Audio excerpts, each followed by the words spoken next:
Hello दोस्तों, कैसे हो आप सभी।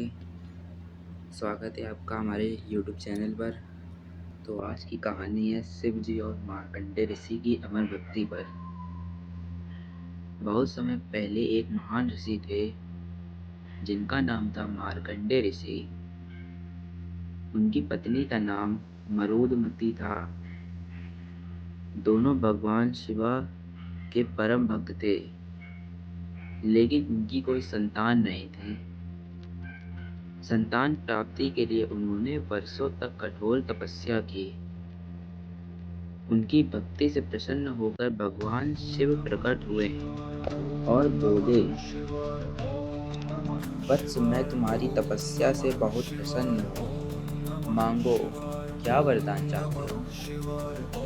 ऋषि मार्कंडेय ने हाथ जोड़कर कहा, प्रभु, हमें एक पुत्र चाहिए।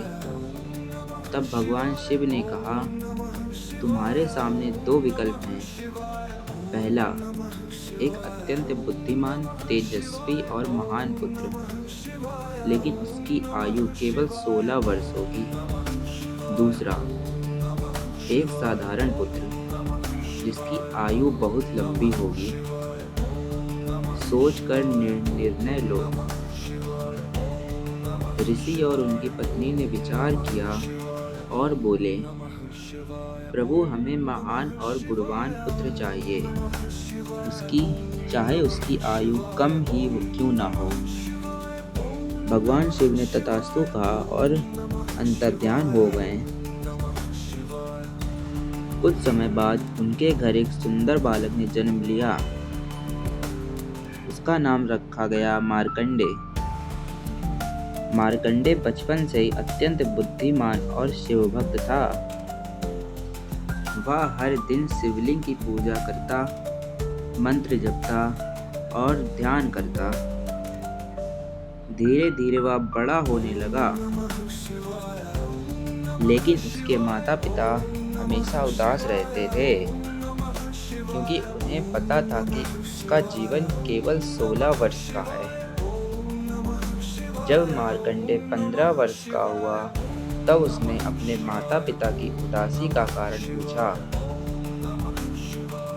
पहले तो उन्होंने कुछ नहीं बताया, लेकिन बहुत आग्रह करने पर उन्होंने सारी बात बता दी। यह सुनकर मार्कंडेय तनिक भी भयभीत नहीं हुआ। उसने कहा, यदि मेरी रक्षा कोई कर सकता है तो वे केवल भगवान शिव हैं। उसी दिन से उसकी भक्ति और भी बढ़ गई। वह दिन रात ओम नमः शिवाय, ओम नमः शिवाय, ओम नमः शिवाय का जाप करने लगा। धीरे धीरे वह दिन भी आ गया जब उसकी आयु पूरी होने वाली थी। यमलोक में यमा को आदेश मिला कि मार्कंडेय के प्राण ले आएं। यमराज अपने दूतों के साथ पृथ्वी पर पहुंचे। उस समय मार्कंडेय मंदिर में बैठकर शिवलिंग से लिपटकर भगवान शिव का ध्यान कर रहा था। यमदूत उसके पास जाने से डर गए, क्योंकि उसकी भक्ति का तेज बहुत प्रबल था। तब स्वयं यमराज आगे बढ़े और उन्होंने अपना पासा फेंका, लेकिन पास मार्कंडेय के साथ शिवलिंग पर भी पड़ गया। उसी क्षण शिवलिंग से भयंकर प्रकाश निकला। धरती कांप उठी, मंदिर में तेज गर्जना हुई और भगवान शिव प्रकट हुए। भगवान शिव का क्रोध बहुत भयंकर था। उन्होंने यमराज से कहा, मेरे भक्त को छूने का साहस कैसे किया। यमराज ने विनम्रता से कहा, प्रभु, मैं तो केवल अपना कर्तव्य निभा रहा हूँ। लेकिन शिव जी अपने भक्त पर संकट देखकर अत्यंत क्रोधित हो गए। उन्होंने अपने त्रिशूल से यमराज पर प्रहार किया। पूरा संसार कांप उठा। कुछ समय के लिए मृत्यु का कार्य रुक गया। तब सभी देवता शिव जी के पास आए और प्रार्थना करने लगे, प्रभु यदि यमराज नहीं रहेंगे तो संसार का संतुलन बिगड़ जाएगा। भगवान शिव शांत हुए। उन्होंने यमराज को पुनर्जीवित किया और कहा, मार्कंडेय मेरा परम भक्त है, उसे मृत्यु कभी स्पर्श नहीं करेगी। इसके बाद शिव जी ने मार्कंडेय को अमर होने का वरदान दिया। कहा जाता है मार्कंडेय श्री ऋषि आज भी भगवान शिव के महान भक्तों में गिने जाते हैं। उनकी भक्ति यह सिखाती है कि सच्ची श्रद्धा और विश्वास से भगवान भी अपने भक्त की रक्षा के लिए स्वयं प्रकट हो जाते हैं। शिक्षा। सच्ची भक्ति में बहुत शक्ति होती है। भगवान अपने भक्तों का साथ कभी नहीं छोड़ते। भय और मृत्यु पर भी विश्वास और भक्ति की जीत होती है।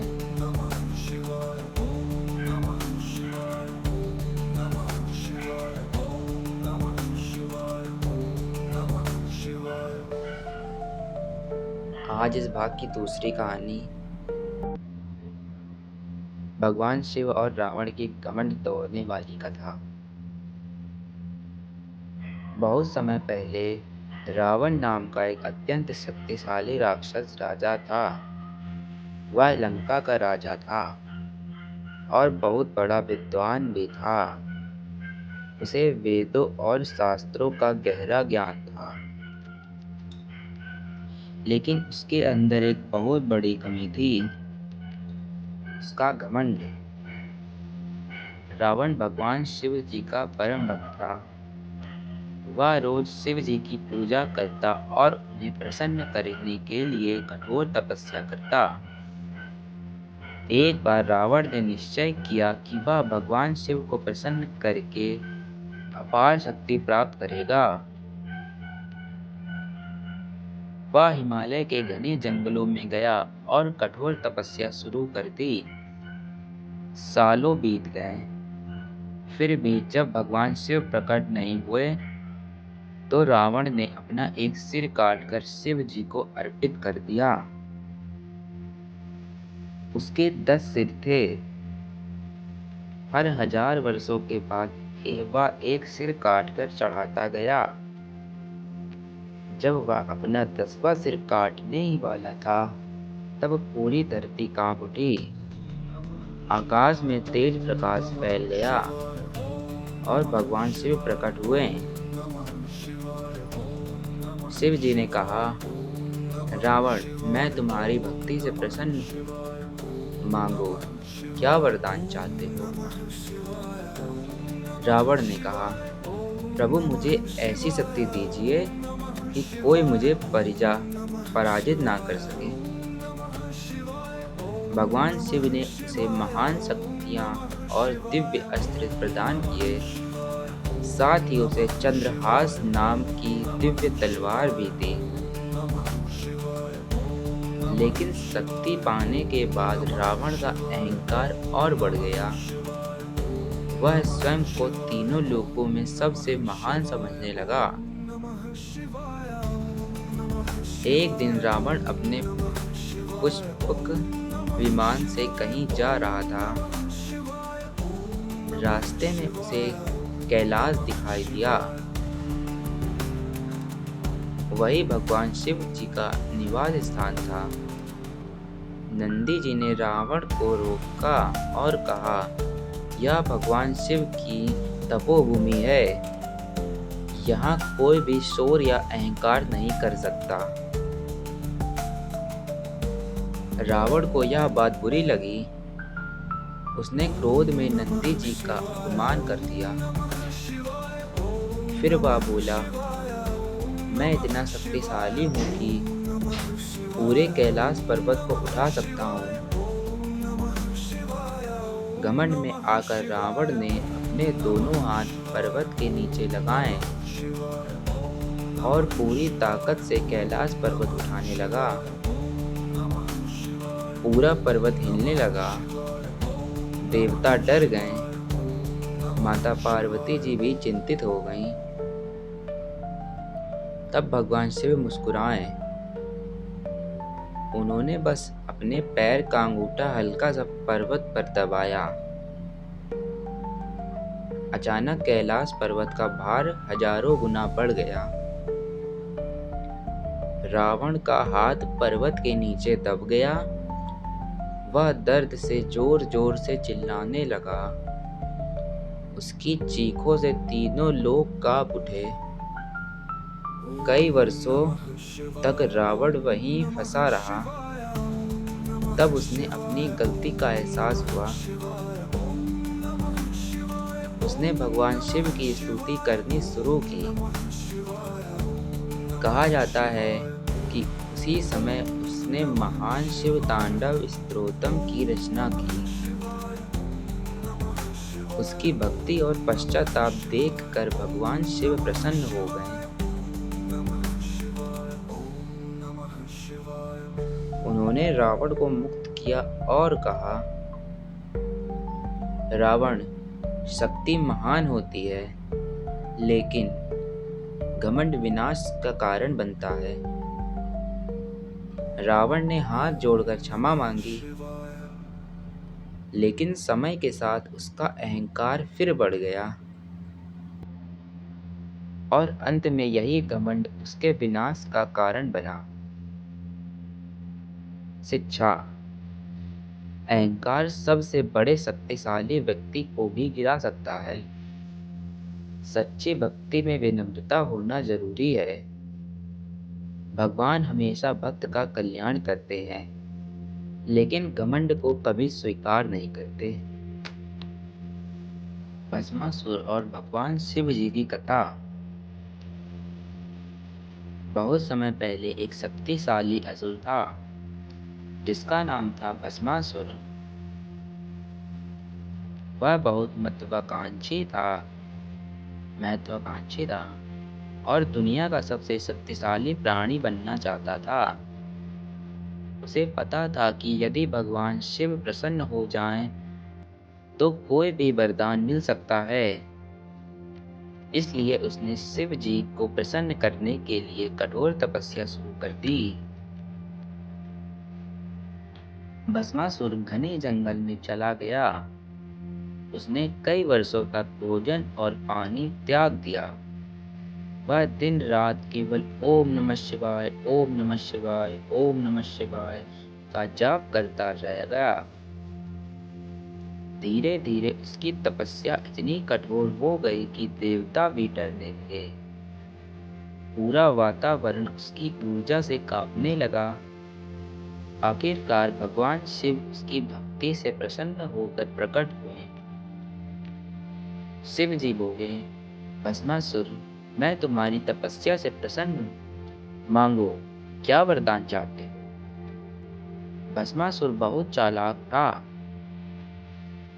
उसने कहा, प्रभु, मुझे ऐसा वरदान दीजिए कि मैं जिसके सिर पर हाथ रखूं, वह तुरंत भस्म हो जाए। भगवान शिव बहुत भोले थे। वे अपने भक्तों को जल्दी प्रसन्न कर देते थे। इसलिए बिना ज्यादा सोचे उन्होंने तथास्तु कह दिया। वरदान मिलते ही भस्मासुर की आंखों में घमंड आ गया। वह सोचने लगा, अब मुझसे अधिक शक्तिशाली कोई नहीं। लेकिन उसके मन में एक बुरा विचार आया। उसने सोचा, क्यों ना सबसे पहले इसी वरदान को शिव जी पर आजमाया जाए। यह सोचकर वह भगवान शिव जी की ओर दौड़ा और बोला, प्रभु, जरा ठहरिए, मैं आपका दिया हुआ वरदान परखना चाहता हूँ। जब शिव जी ने उसकी मानसा समझी, तो वो तुरंत वहां से भागने लगे। भस्मासुर उनके पीछे दौड़ पड़ा। पूरा आकाश, पृथ्वी और देवलोक इस अद्भुत दृश्य को देखकर हैरान थे। एक असुर स्वयं भगवान शिव का पीछा कर रहा था। भगवान शिव जानते थे कि यह असुर बहुत खतरनाक हो चुका है। तब उन्होंने भगवान विष्णु से सहायता मांगी। भगवान विष्णु मुस्कुराए और बोले, प्रभु चिंता मत कीजिए। फिर उन्होंने एक अत्यंत सुंदर स्त्री का रूप धारण किया। उस रूप को मोहिनी कहा जाता है। मोहिनी इतनी सुंदर थी कि भस्मासुर उसे देखते ही मोहित हो गया। वह शिव जी को भूलकर मोहिनी के पास पहुंच गया। मोहिनी ने मुस्कुराकर कहा, तुम कौन हो? भस्मासुर ने गर्व से बोला, मैं संसार का सबसे शक्तिशाली असुर हूँ।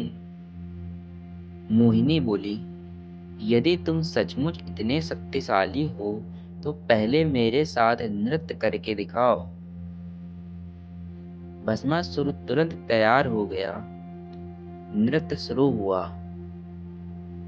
मोहिनी जो भी मुद्रा करती, भस्मासुर उसकी नकल करता। धीरे धीरे नृत्य तेज होने लगा। देवता उत्सुकता से सब देखने लगे। फिर अचानक मोहिनी ने अपने हाथ को अपने सिर पर रखा। भस्मासुर ने बिना सोचे समझे वही मुद्रा दोहरा दी। जैसे ही उसका हाथ उसके सिर पर पड़ा, वह तुरंत आग की लपटों में जल उठा और राख बन गया। पूरा देवलोक हर हर महादेव, हर हर महादेव, हर हर महादेव के जयकारों से गूंज उठा। भगवान शिव प्रकट हुए और भगवान विष्णु को धन्यवाद दिया।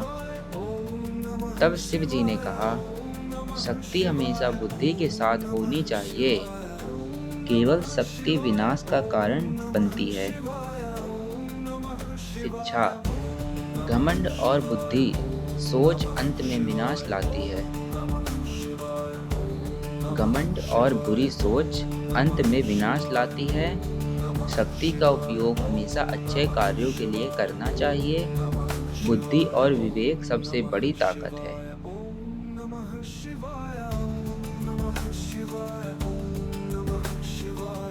दक्ष यज्ञ और सती माता का त्याग। बहुत समय पहले एक प्रजापति थे जिनका नाम था दक्ष। वह बहुत अहंकारी और नियमों के कठोर पालन करने वाले माने जाते थे। लेकिन उनके अंदर एक कमी थी। भगवान शिव जी के प्रति उनका सम्मान नहीं था। दक्ष की पुत्री थी सती। सती माता जी अत्यंत भक्ति और सौम्य स्वभाव की थी। उन्होंने अपने मन से भगवान शिव को अपना पति मान लिया था। बहुत कठिन तपस्या के बाद सती माता और भगवान शिव का विवाह हुआ। लेकिन दक्ष इस विवाह से प्रसन्न नहीं थे, क्योंकि उन्हें शिव जी का साधारण रूप और वैराग्य पसंद नहीं था। कुछ समय बाद दक्ष ने एक बहुत बड़ा यज्ञ करने का निर्णय लिया। उन्होंने सभी देवताओं को आमंत्रित किया, लेकिन जानबूझकर भगवान शिव जी और सती माता जी को नहीं बुलाया। जब सती माता जी को यह पता चला तो उन्हें बहुत दुख हुआ। उन्होंने भगवान शंकर जी से कहा, पिता के घर यज्ञ हो रहा है, क्या मैं वहां जा सकती हूँ? भगवान शिव शांत थे। उन्होंने कहा, जहाँ सम्मान ना हो वहाँ जाना उचित नहीं होता। लेकिन सती माता जी का मन बहुत व्यथित था। वह अपने पिता से मिलने चली गईं। यज्ञ स्थल पर पहुंचते ही सती माता ने देखा कि वहाँ सभी देवताओं का सम्मान किया जा रहा था, लेकिन भगवान शिव जी का अपमान किया जा रहा था। दक्ष ने सबके सामने शिव जी का अपमान किया। यह देखकर सती माता का हृदय टूट गया। उन्होंने क्रोध और दुख से कहा, जिस स्थान पर मेरे पति का अपमान हो, मैं वहां जीवित नहीं रह सकती। और उन्होंने योगाग्नि में अपने शरीर का त्याग कर दिया। यह देखकर पूरा यज्ञ स्थल हिल गया। देवता स्तंभ रह गए। जब भगवान शिव जी को यह समाचार मिला तो वे अत्यंत क्रोधित हो गए। उनका क्रोध इतना भयंकर था कि पूरे ब्रह्मांड में हलचल मच गई। भगवान शिव ने अपने गणों को भेजा और यज्ञ को नष्ट कर दिया। दक्ष को भी अपने उनके कर्मों का परिणाम मिला। बाद में भगवान शिव ने सती माता के शरीर को अपने कंधे पर उठाकर पूरे ब्रह्मांड में भ्रमण किया। उनके दुख और क्रोध को देखकर सृष्टि असंतुलित होने लगी। तब भगवान विष्णु ने अपने सुदर्शन चक्र से सती माता के शरीर के अंगों को अलग अलग स्थानों पर गिरा दिया। ये स्थान आगे चलकर सती पीठ कहलाएं। इसके बाद सती माता जी ने अगले जन्म में पार्वती के रूप में जन्म लिया और फिर से भगवान शिव जी की तपस्या की। शिक्षा: अहंकार हमेशा विनाश का कारण बनता है। अपमान और क्रोध से बड़े परिणाम हो सकते हैं। सच्चा प्रेम और भक्ति जन्म जन्मांतर तक साथ रहते हैं। अगर आपको हमारी ये कहानी पसंद आई हो तो हमारी वीडियो को लाइक करिए, चैनल को सब्सक्राइब करिए। मिलते हैं ऐसी मज़ेदार और कहानियों के साथ।